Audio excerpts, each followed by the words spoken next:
Oke, jadi karena sering nongkrong di situ, nggak ada kerjaan, dan gak punya tanggung jawab untuk memajukan. Kita harus punya andil apa nih? Geraklah, gue tulis aja syair lagu Mars itu. Cari ya syairnya udah ada beatnya, tinggal lagunya, tinggal liriknya gitu. Dapat liriknya, tinggal syairnya. Ada mentok, nggak enak nih kalau gini nih, tanya Narya. Ada ide nggak? Ini satu kata nih, satu kata apa? Gini bang, oh iya gue masukin. Ini Narya ada satu berapa dua kata lah, dua kata masukin.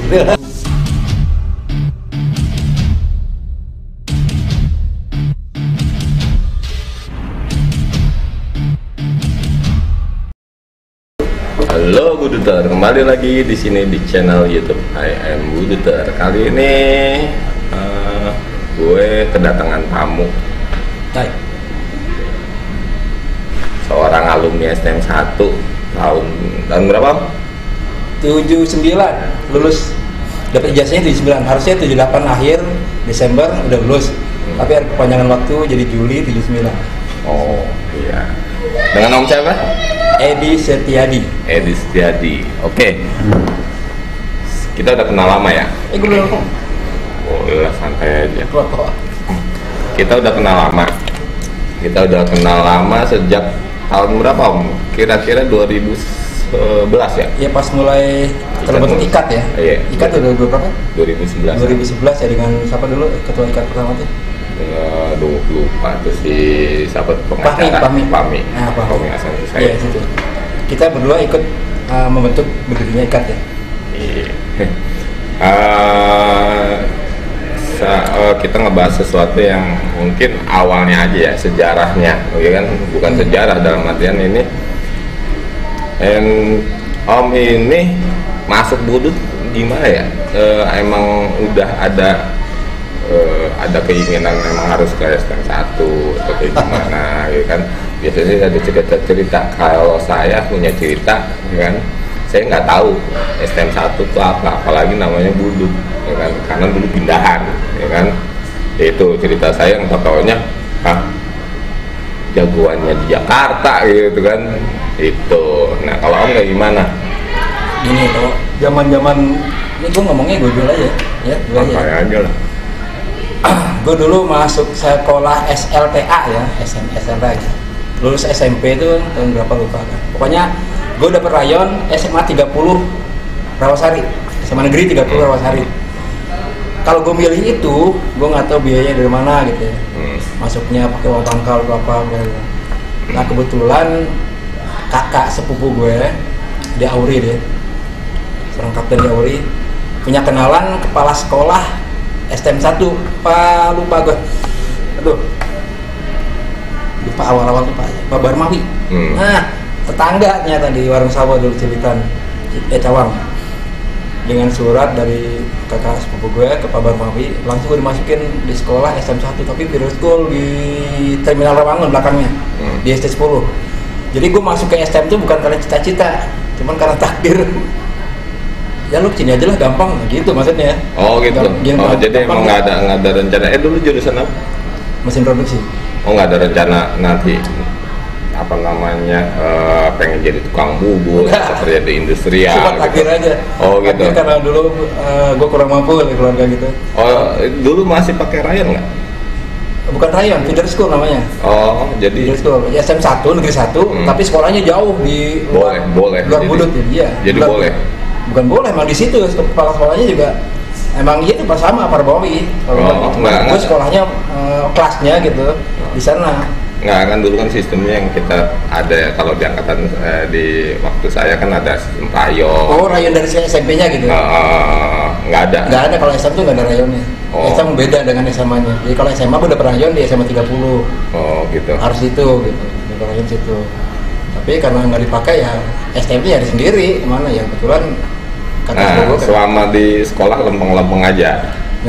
Selama di sekolah lempeng-lempeng aja, nggak ngikutin dunia istilahnya. Waktu itu 79 itu udah mulai rame nggak sih? Budut itu seperti apa sih? Gue ngaku nih, kelas 1 gue nggak naik setahun. Bukan karena gue bodoh, emang gue malas. Oh iya. Iya, serius. Gue pindah school. Bukan karena cabut. Iya, karena nggak niat masuk STM. Iya, cabut terusnya istilahnya ikutan nakalnya pada saat nah, itu. kalau gue sih beda sebetulnya. Gue nggak nakal kayak lain-lain gitu, berantem gitu. Berantem berani. STM nggak ada yang berani, nggak berani. Nakalnya sekolah aja masuk setengah 8. Tapi gue berangkat di rumah di Rawamangun itu, rumah gue di Rawamangun nih, orang tua gue. Berangkat setengah 8 juga. Jalan sekitar 3 atau 4 kilo, setengah 8, setengah jam lah sampai sekolah. Jadi setiap jam 8 pagi ada yang ngetok pintu, orang udah belajar, jam 8 kan setengah 8 maksudnya. Jam 8 pagi ada yang ngetok pintu, tok pada bisik-bisik teman-teman. Edi pasti, oh kan bener Edi, guru aja gitu, tebakan, woi tebakan siapa tuh? Edi pak, kita nongol, oh bener kan. Iya orang yang sering telat ya? Tiap hari, bukan sering. Oh gitu. Tiap hari. Kendalanya karena apa sih? Tahu, gue nggak ada kendala apa jalan kaki. Oh, gitu. Emang malas aja. Malas aja. Harusnya masuk setengah 8, hasilnya kan 7. Jam 7 gue berangkat kan. Tapi gue berangkat setengah 8 juga. Tapi lulus juga kan? Nggak naik. Ya nggak naik tuh. Iya, itu kan nggak naik. Tapi selesai lulus juga punya ijazah kan? Sampai selesai.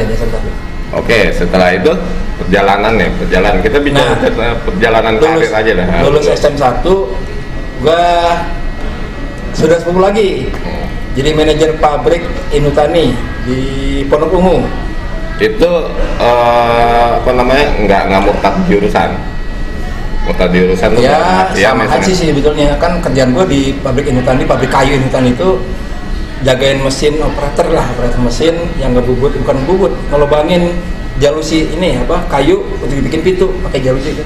Oh iya, ngebor gitu. Tapi masih istilahnya satu. Ya udah nyambung lah. Pegang mesin kan. lah. Ya nggak murtad lah. Misalnya pindah dari bangunan, totonya jadi bengkel, gitu kan. Dapat 6 bulan di situ. Rajin gua 6 bulan. Wah, 6 bulannya aku kena lagi tuh, kena smeteran lagi anak Bogor aja sama-sama kerja situ. Tiap hari ngajakin bandel ngomongin. Tapi tiap hari Senin gua nggak masuk. Kenapa? Karena Sabtu Minggu kan libur. Iya, Sabtu Minggu libur. Ya tiap libur itu ke Bogor, bandel ngomong jatuh gubrak, lecet segala macam, hasilnya nggak masuk. Minggu depan gitu lagi loh, hasilnya nggak masuk. Nah era waktu itu dapat kerja tuh gampang dalam artian dicari alumni STM 1 enggak dicari alumni STM 1, tapi yang gampang, banyak lowongan kerjaan banyak. Oh, bukan istilahnya, wah udah dah lu anak STM 1 lu di sini aja. Yang sering biasanya orang anak bangunan kan. Yang penyaluran yang cepat gampang itu, gampang yang nyari kerjaan itu gampang karena lowongan kerjaan banyak proyek, banyak industri yang baru bangun gitu ya, orang yang terima di Astra banyak. Nah terus dapat 6 bulan rajin, 6 bulan kemudian bandel, saudara gue yang jadi manajer itu jadi malu-malu ini gimana nih, udah keluar aja ya nggak apa-apa deh, keluarin aja deh, tapi dikasih ini nggak apa pekelaring, ya pesangon dapat pekelaring. Ya dikasih dah, kondisinya bagus lah. Tapi yang penting keluar ya. Dimalu-maluin dia kan. Oh, referensi kerja. Ya, udah setahun, pokoknya pelamar pindah kerja. Lagi. Itu nyampe ke pos ya terakhir? Iya. Ke nganggur 6 bulan, kakak gue yang udah kerja di pos. Jadi lah, bikin lamaran. Dites sama-sama. Bisa apa lo? Saya bisa baca puisi, main gitar pak. Woi, boleh. Ntar lu nyanyi ya, langsung diterima. Jadi zaman dulu nih teman-teman ya, orang yang punya kebiasaan gampang banget nyari kerja. Orang jago poli, jago badminton, lo baca tes masuk. Nah gue bilang, gue jago bawa punya puisi, gue bilang bikin apa, nyanyi, main gitar, bisa. Oh iya, terima. Oh jadi era tersebut itu dunia perusahaan atau dunia industri ataupun ini lebih condong nyari skill ya, skill yang mungkin dalam artian yang beda, bukan dari sisi jurusan, ya kan? Ya.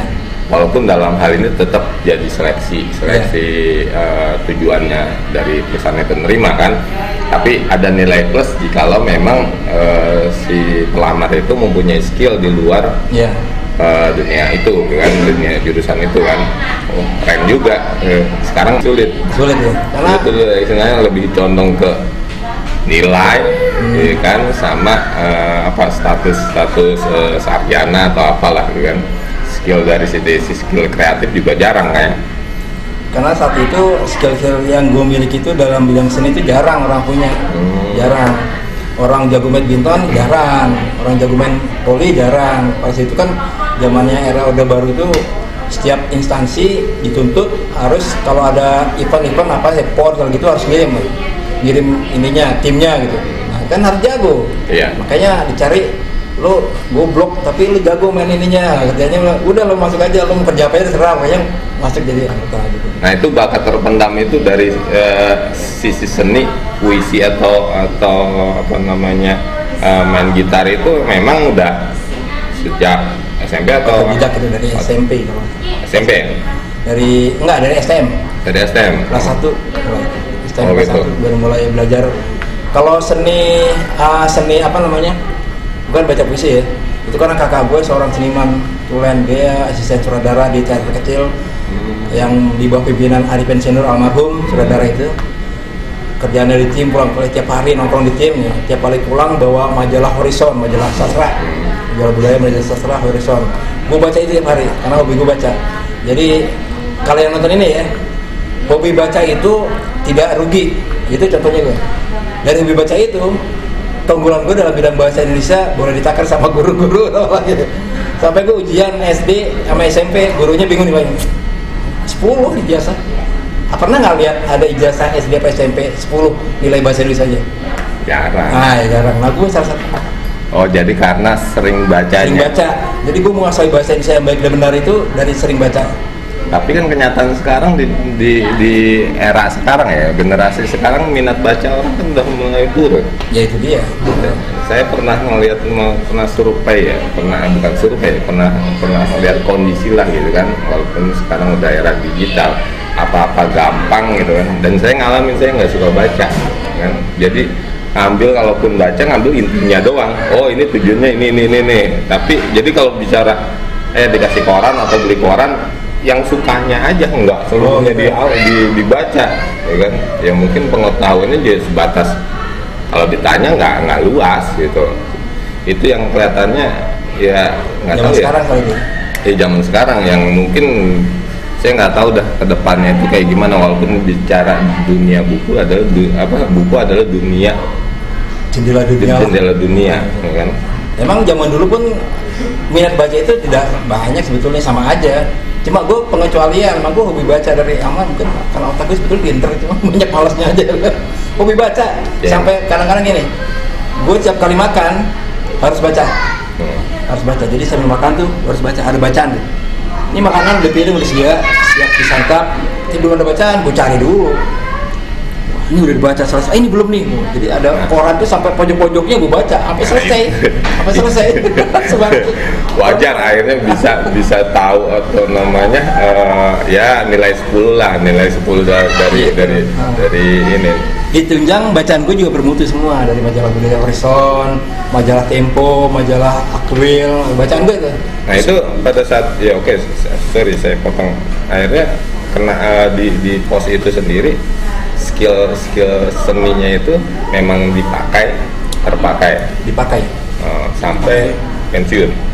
Enggak, sebetulnya setiap kali ada event gue masuk, entah itu baca puisi, entah itu suruh main gitar. Juara tuh ya, juara ya pernah juara 2 Pola Group. Gue bikin grup juara 2. Terus tapi dari sisi kualitas kerja unggulan juga gitu, sebetulnya unggulan, karena gue emang pinter kan, bahasa Indonesia bisa dapat 10 berarti kan harus pinter orang kan. Iya. Nah kerja itu gue full ini penuh inilah, gue nggak asal-asalan kerja. Pensiun tahun berapa? Ya, pensiun tahun berapa? 2015. Setelah masa kerja 33 tahun. Gue masuk kan 81 masuk, pensiun 2014, setelah 33 tahun. Sebelum sudah ikat ya? Ya? Pas ikat berdiri ya? Masih ada ya? Masih ikat berdiri. Itu masih aktif. Gimana? Itu kerja pos? Iya, 2014 tuh pensiun.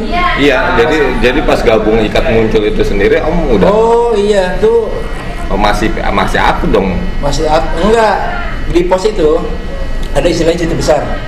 Jadi setiap kali 6 tahun dapat jatah cuti 3 bulan. Nah, gue kan nggak diambil.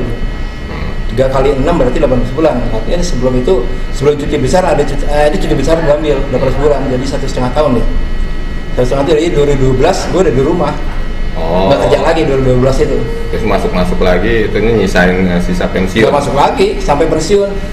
Cuti besar habis MPP setahun atau 6 bulan setahun. Oh iya, paham. Nah itu cerita akhirnya kita kembali ke Ikat 1 Jakarta. Ikat 1 Jakarta adalah ikatan alumni STM 1 Jakarta yang muncul karena tuntutan dari pendidikan ya. Pada saat itu STM 1 itu RSBI. Ya. RSBI yang harus Persyaratan ya? Persyaratan yang salah satu persyaratan adalah harus memiliki ikatan alumni. Pada saat itu kita membangun Ikat 1 Jakarta yang salah satunya Om Edi ini adalah bagian dari Biro Kesenian dan Olahraga. Kesenian dan Olahraga. Nah, gue kepala bironya. Nah, ini tujuan kita di sini akhirnya kita menanyakan gitu kan, awal munculnya gitu kan ada kepikiran di Om Edi ini diberikan kebebasan oleh pengurus untuk membuat jingle ya, Mars atau jingle gitu. Mars Ikat 1 Jakarta kan. Kalau pengen tahu Mars Ikat 1 Jakarta, tonton di link ini. Nah itu ceritanya kayak gimana? Jadi gini, kan ada sekretariat ikat ya, di sisi belah apa namanya, sebelah sekolah. Nah. Di sisi sebelah sekolah. Pinggir SMA 1 Jakarta ya. Sekretariat tiap hari karena gue nggak ada kerjaan nongkrong situ, sama ya ketemu Irfan, ketemu siapa botak tuh? Si Ragil. Ragil, ketemu siapa lagi almarhum siapa, terus ketemu bang ini apa namanya, si rock and roll tuh. Aduh, lupa namanya. Wah, jangan sampai lupa, marah dia tuh. Faktor umur. Kan dulu. Nah, si itu Naryo. Iya, ya, terus ketemu Naryo. Nah, gue tiap hari tuh paling sering ketemu Naryo. Akhirnya? Bukan bawa gitar tiap hari, iseng. Isi aja main, ceng. Jadi dari ketua ikat Bang Fahmi itu cuma disuruh membangun kesenian dan olahraga di SM1. Nah. Gue dicita-cita di SM1 harus ada teater gitu. Gue bedanya teater, harus ada teater. Cuman susah banget bentuknya, modalnya gue mana ya? Pokoknya ribet lah. Kalau ada yang minat sih betul langsung jalan. Yang minat di sekolah itu minta tolong bentuk teater, nggak mau gue. Tapi nggak ada cerita kayak gitu. Gue harus membangun sendiri dari awal, ngebujuk-bujuk orang. Waduh, itu bukan bilang gue ngebujuk-bujuk kayak gitu. Sebenarnya bisa aja pada saat itu, kita nggak tahu ya kan, karena belum dicoba lah. Ya kita ngelihat beda sih STM sekarang dengan format SMK, terutama di STM 1 Jakarta ya, sekarang jadi SMK 1 Jakarta. Dulu era saya terakhir itu di 98-2000 ya, hitungannya sampai ke yang ke belakang itu laki-laki lebih banyak dibandingin perempuan. Nah, sedangkan sekarang itu dengan format SMK itu sebanding lah, perempuan itu ada banyak nih. Setiap kelas mungkin pasti ada perempuannya. Kalau dulu saya dulu kelasan saya nggak ada perempuannya, tapi bangunan gedung. Tapi kalau sebelah kalau yang B3 sama B4 kayaknya ada teman kelas 1 perempuan. Sedangkan yang di SMK sekarang karena ada TKJ juga, minat perempuan banyak di SMK, akhirnya ujung-ujungnya perempuan itu ya sebenarnya SMK sekarang ya perbandingannya udah rata perempuan. Logikanya sekarang udah bisa pacaran dalam satu sekolah.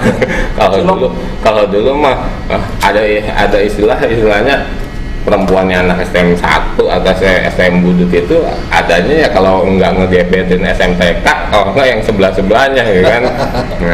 Nah cerita itu akhirnya sulit juga, kondisi yang mungkin masih jiwa budut, jadi seni-seni yang berbau SMA gitu, kayak misalnya seni ekskul teater atau yang lain-lainnya tuh kurang diminati gitu kan.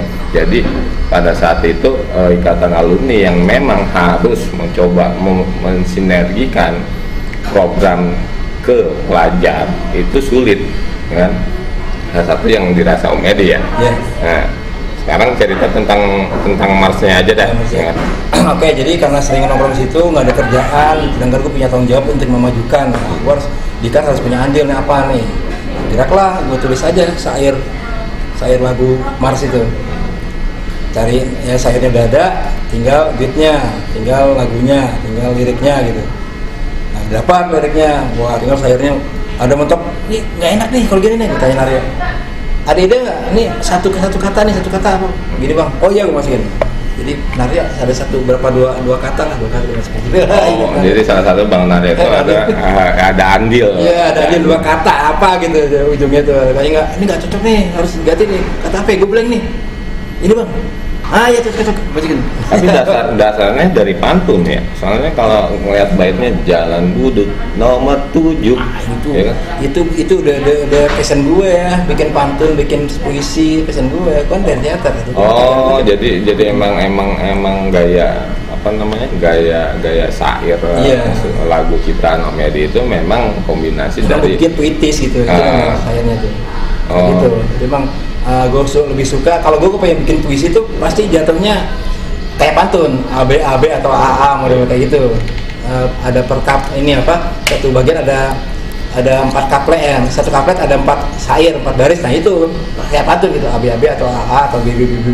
Tapi ada kepikiran kok langsung Jalan Budut nomor 7 lapangan Banteng Pasar Baru. Ya kan? Aku berkeliaran di sekitar situ. Lagi ya. Iya. Karena sekolah dia. Pas banget gitu kan. Iya. Itu kan passion gue bikin puisi, bikin pantun ya kayak gitu. Oh, emang udah langsung jalan dengan sendirinya tanpa harus mikir-mikir kayak gimana lama. Bahasa Indonesia gue di 10. Oh iya. SMP. Nah, aneh. Lu kalau bilang aneh ngeledek gue. Sangkanya kejutan lu kebenaran kali dong lu mah. Tapi kalau bicara tentang jingle Mars itu saya bingung tuh. Saya bukan orang musik tapi saya ini kategorinya ya apa namanya lagu ini larinya lebih condong ke Mars apa ke jingle? Itu Mars itu irama. Mars itu irama. Jadi irama Mars itu adalah ketika orang nyanyi itu dibarengi dengan orang baris bisa tuh. Orang tentara baris. Terus kan ketukannya. Nah, Mars kita udah nomor 7 lapangan Banteng Pasar Baru. Kalau orang bisa jalan dengan jalan tentara diiringin lagu itu bisa, berarti Mars. Oh gitu.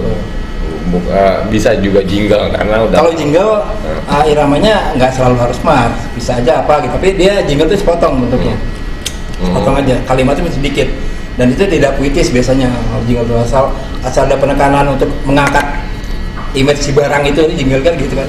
Ya soalnya ya saya juga termasuk yang pemerhati aja ya kan, sama di Iluni SMA 1 ya, di Kabudut kan. Nah dia kan ada Mars yang lebih condong, lebih didominasi dengan vokal grup ya. Apalagi bahasa Inggris lagi ya kan, vokal grup. Jadi kayaknya perasaan tuh kesannya memang kayak Mars tuh kayak apa sih namanya, kayak yang sesuatu yang jarang dipakai untuk diiringi oleh sebuah musik gitu. Oh iya. Terusnya memang biasanya tuh vokal grup atau misalnya orang yang banyak untuk menyanyikan itu gitu kan. Itu yang di SMA 1, makanya pada saat ikat 1 bikin ya saya juga nggak ini, tapi it's okay dalam artian gue suka, gue seneng, ya kan, kayaknya enak nih didengar dan gampang diingat, gitu kan, dan isinya juga bener ciri khas bahwa oh iyalah ini larinya ciri tentang budut, ya kan, ciri tentang ikat 1, ciri tentang STM 1 gitu, itu yang keren ya kan. Itu walaupun kita nggak tahu ini kategori apa gitu kan. Dari sisi Rama itu kan ada yang menyaksikan, Mas nggak kayak gini sangkanya gue nggak paham gitu, langsung gue masukin, gue paham lagu Mars itu nyanyiannya bisa mengiringi orang tentara jalan. Oh baru diem nih, berarti orang paham musik. Gue bukan asal-asalan bisa musik, gue paham dulu musik baru gue bisa bikin lagu kayak itu. Ya, makanya saya logikanya saya pas iya bener juga, saya udah nggak bisa memperdebatkan itu kan. Lanjut. Dan kalau apa namanya lagu gue sebetulnya bebas ya, bisa dibikin Mars dengan drum aja, apa namanya tetabuhan tuh perkusi, jalan deng jalan nomor bisa, karena emang lagi ketukan Mars. Tapi bisa dibikin rock kayak si ini bareng. Nah itu ngopi bareng kan bikin lagu rock.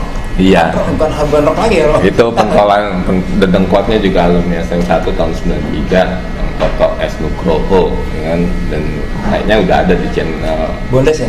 Ya Bondes, ya, channel ini, ya kan, tentang apa namanya sih kalau kayak gitu, di ini remake ya, di remake ulang, di aransemen ulang dengan gaya rock. Iya.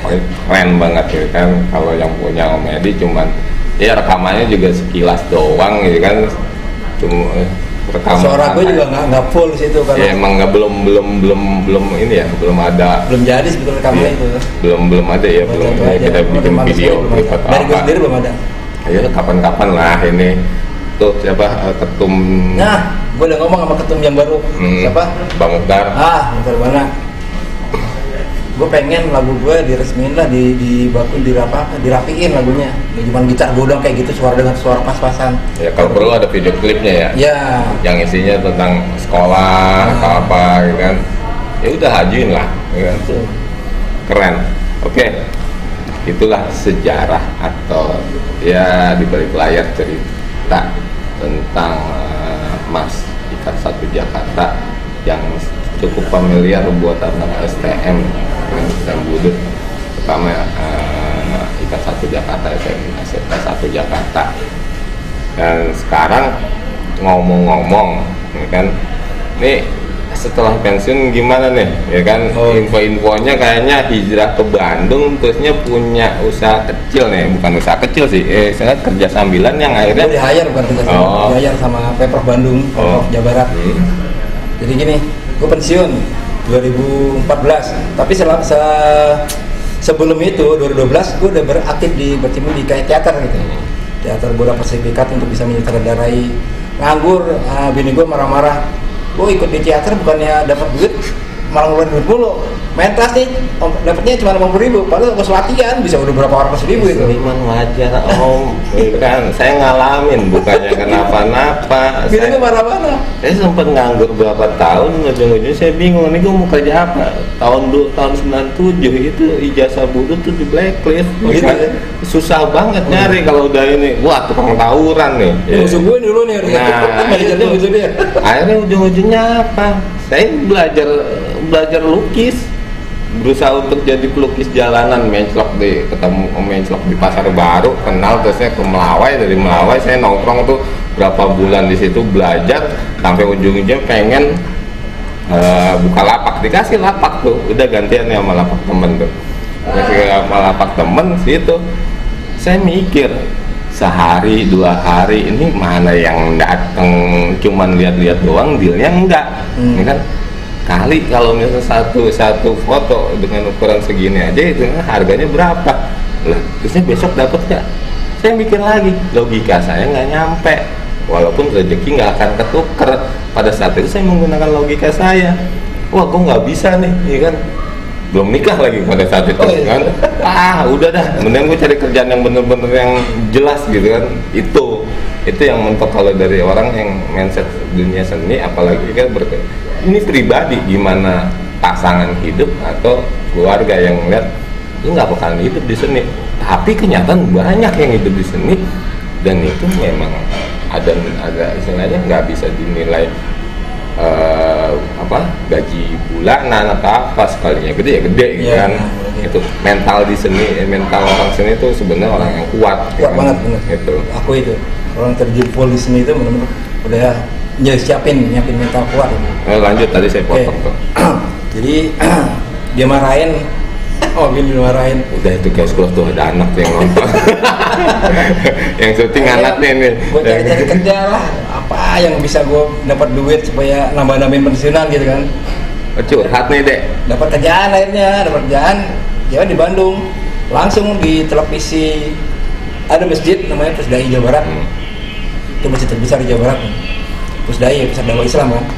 Nah di situ belum terbentuk ininya, ada bagian video visual atau apa namanya, siarnya gitu, siar untuk keluarnya. Nah, bikin televisi dengan basis internet, masuk situ. Begitu masuk pertama kali, gue nggak bisa ngapain, megang kamera jarang gitu. Gue udah bisa megang kamera, jadi belum bisa. Gitu ada reporter yang mogan dia malu waktu mau reportase pabrik kue kering terbesar di Jawa Barat, di Bandung, pabrik Enak Cookies ya, kamu tahu Enak Cookies ya. bukan reporternya. Ya gue terpaksa datang ini maju. Gue baru datang jam 8 pagi dari Jakarta, jam 10 pagi gue harus reportase, padahal gue belum pernah sama sekali. Itulah kegunaan gue ikut main teater, ada gunanya situ. Orang teater itu sudah jadi bapak aja bisa. Iya. Jadi reporter, gue tinggal mikir aja siapa reporter yang gue contoh nih. Gitu bayangannya. Mau suruh jadi kerja juga bisa. Jadi siapa yang gue contoh gayanya? Jadi siapa yang nggak bisa? Jadi apa bisa? Bisa jadi reporter gampang. Mikir aja televisi apa ya, RCTI, RCTI kayak RCTI ini. Bulu-bulu dia reportase soal ini kuliner. Bulu-bulu tuh orang Aceh yang hitam, lucu mukanya, ngakak mulu, ketawa mulu, kayak gitu. Gue contoh dia. Bulu-bulu, gue kepengen sebentar, jadi bulu-bulu gue. Punya pabriknya si Bu Ina Kukis, ketawa gue bikin. Pertama kali jadi reporter, langsung gue bikin kayak gue bulu-bulu yang punya pabrik ketawa. Perempuan. Seneng deh, wah. Di mana-mana akhirnya gue pakai itu gaya bulu-bulu itu. Wah, cocok nih dia gitu. Masih nih sekarang di ini di Puisda apa? Di mana? Sekarang kerja Puisdai. Kayaknya punya channel lagi nih. Ya, itu portofolio iseng atau emang apa? Ya kan punya channel YouTube. Iya gitu. Jadi gini, gue bikin liputan macam-macam, karena gue kan bakar di seniman lah. Cara ngedit gue beda dengan yang lain. Yang lain ngedit asal masuk aja berita gitu ya. Kalau gue harus ada artnya, harus ada nyambung jalan ceritanya apa. Beda disukai. Tapi konten liputan gue kadang ada yang nggak masuk di channel Puisda itu. Ini kan dakwah. Gue masukin ini nggak masuk deh. Gue bikin aja lah sendiri, masukin situ. Awalnya situ. Lama-lama kok viewersnya banyak nih. Gue bikin konten apa? Gue wawancarai jamaah tablik, kan kontroversial tuh dulu tuh. Gue mau pengen tahu nih jamaah tablik kayak apa. Gue tawarin ke itu nih, hasil wawancara gue jamaah tablik ke ini ke manajer yang bertanggung jawab pada upload. Ditolak sama dia. Kok ditolak? Kenapa? Jamaah tablik tuh gini-gini. So tahu dalam hatinya. Ya udah nggak apa-apa. Pas kira channel gue 100.000 viewernya. Oh dari situ channel mulai dilirik orang, ya kan, subscribernya udah lumayan. Kayaknya saya ngeliat kemarin udah sekitar 2000-an. Iya, gitulah. 2000-an, ya kan, akhirnya udah bisa monetize nih. Nah, ya itu rezeki sambilan ya. Iya.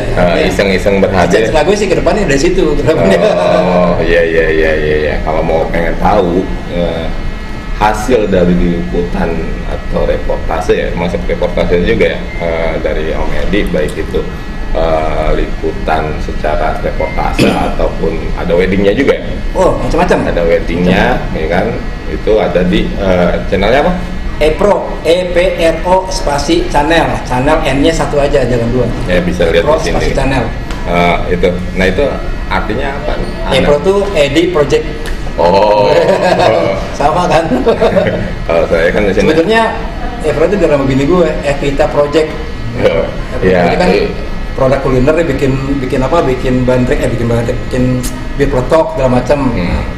Nama gue kan juga, EPRO aja dah. Sekalian aja tuh promosiin di channel kan, kali-kali anggap aja ngendorse produk sendiri sama aja. Saya juga ngendorse produk sendiri. Ini kan? penonton lo ya?